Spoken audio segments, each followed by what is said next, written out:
Welcome back to Black, and I am honored to be here with my good friend, none other than Dr. Jeffrey Watson. How you doing today? I'm good. Thank you, Leonard. It's a pleasure to be here with you. I am so happy because this man has meant so much to this community. You've seen him for years, Soul Beat, to our TV, and probably on Coffee as well, TV 20, and he's dedicated to helping heal the community. And so, Dr. Watson, you are a doctor in internal medicine. That's Can you correct. explain to our audience the difference in what internal medicine means in terms of the scope of what you actually do? Well, internal medicine, you go to college first. You go, which is 4 years of college. Then you go to 3 years of medical school.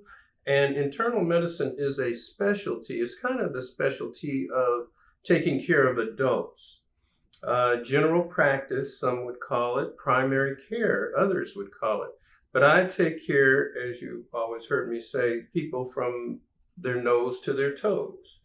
And so that would be high blood pressure, diabetes, HIV, congestive heart failure, seizures, strokes, all those types of things, both in the hospital and in the doctor's office, and many times outreaching into the community at churches and other places to ensure access to health care. And so that's what an internist does. That would be, some would call it a family doctor, although we don't necessarily take care of children, but we can if we needed to. That's interesting. And you use the term family. And, I think it's important that the viewing audience understand that you are a third generation doctor. Is that correct? Well, let's see. Yeah, my dad, second generation. Second generation. Yeah, my dad, Dr. James Watson, came to Oakland in the 1950s. He was from Norfolk, Virginia. I have a plaque up on the wall in my office where he went to the Virginia State College for Negroes. And I love to have that plaque up there because a lot of the young people that we teach don't understand that even today, that in the time that I've come along, you've come along, there were still restrictions in colleges. We're hearing that more today about some of the issues about getting into college. He went to the Virginia State College for Negroes, Howard University, and was a professor at Howard, then went to the Edwards Air Force Base where he was in the Air Force, and then came to Oakland, opened an office in 1962 called the Arlington Medical Center, 57th and Market. As a kid, I had to catch the bus there every day after school. And all the doctors had to. Taylor, Major, Watson, Dr. Jackson, all their kids had to work there in the summertime. So we developed a work ethic. And so as a result, that's where I now practice. Yes, that morphed into the Watson Wellness Center on 57th and Market. Right. We decided that we would name it after the last one of the Taylor, Major, and Watson that were there was Dr. James Watson, and all the great work that he did in really being committed to this community. So we call it the James A. Watson Wellness Center. And he's absolutely right, because Dr. Watson does so much more than just provide internal medicine and support the community. He's deeply involved in what's going on socially here in the community, the politics that are here in the community. Very well versed. And, again, I've known Dr. Watson now. I wasn't a Soul Beat member, but I've known him ever since I started our TV, which has been about 15 years now.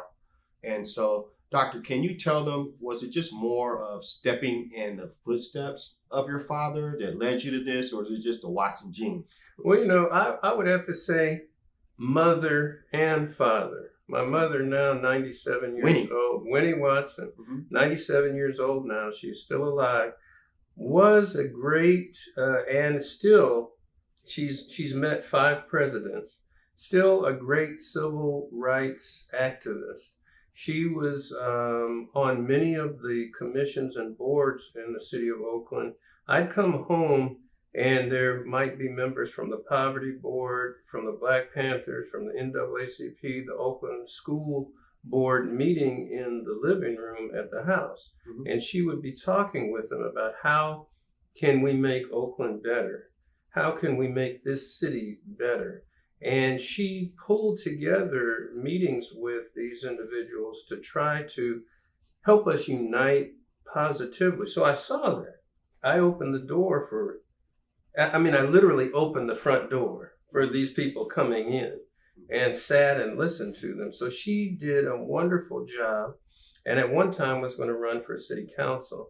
I saw my dad working with people in the community, and they were everybody from the poorest person to the mayor, Congress, movie stars, actors, actresses, and really giving love to those who needed it and being very committed. So as I watched that, and my brothers and sisters watched that, my dad as a man became my role model. And I really feel very fortunate, particularly as an African-American man, to have a role model like that. So he became my role model, and I decided, one day I'd really like to be like him. That's interesting because I have the same background with my mom and dad, and I'm very close to my mom. I talk to her every morning. I commute at least 30, 40 minutes, and my dad was my hero. And our birthdays were like 4 days apart. He was August 10, I'm August 14, and you're August 6. August 15. Yeah, one Leos. day after me. We're all Leos. And so I wanted to be just like him, a businessman.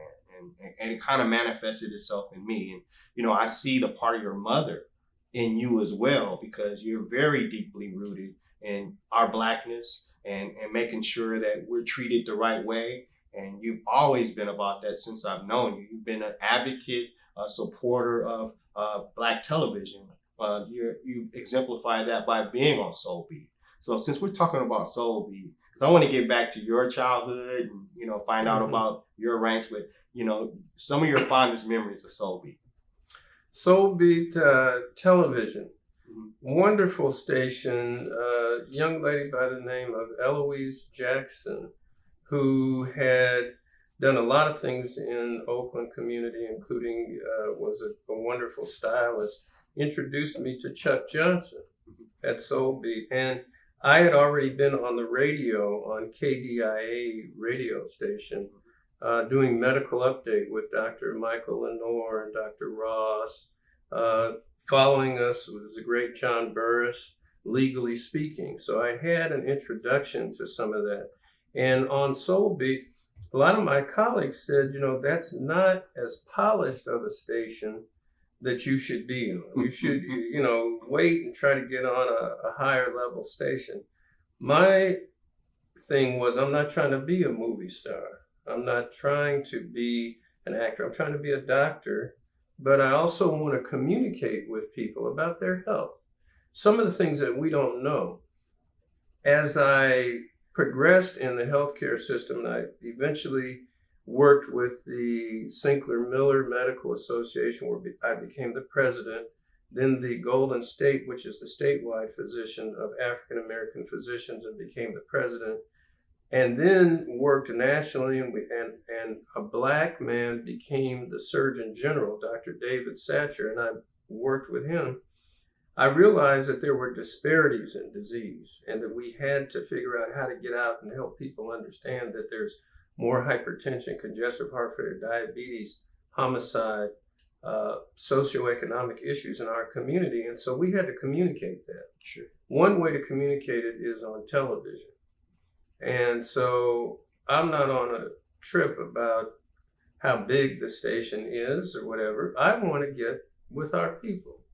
And Soul Beat was the station that went to our people, as is our TV now, the station that goes to our people. So that's how I got started. Chuck got me started on the health beat.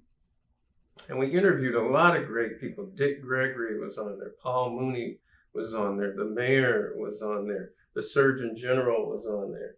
And eventually, even though it was a small station, I got calls from 7, 4, 2, all the national stations, because they realized that this was the show and the connections with these other healthcare leaders that was really putting out the information to the community firsthand.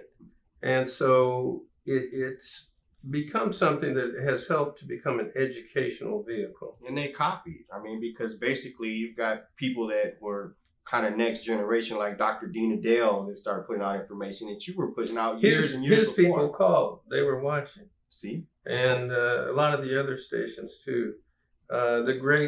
My great friend Pam Moore, she did a segment called Health Beat. And I said, well, you can't do that because my show is called Health Beat. And so they said, well, why don't you come on Channel 4 then and talk about Health Beat? And we did some stuff together as a result. That's great. Hold that thought, because I hear our sponsors calling, and we're going to pick right back up with Dr. Jeffrey Watson. He's going to tell you more about his background and what he's actually doing. And we'll be right back with more Back to Black.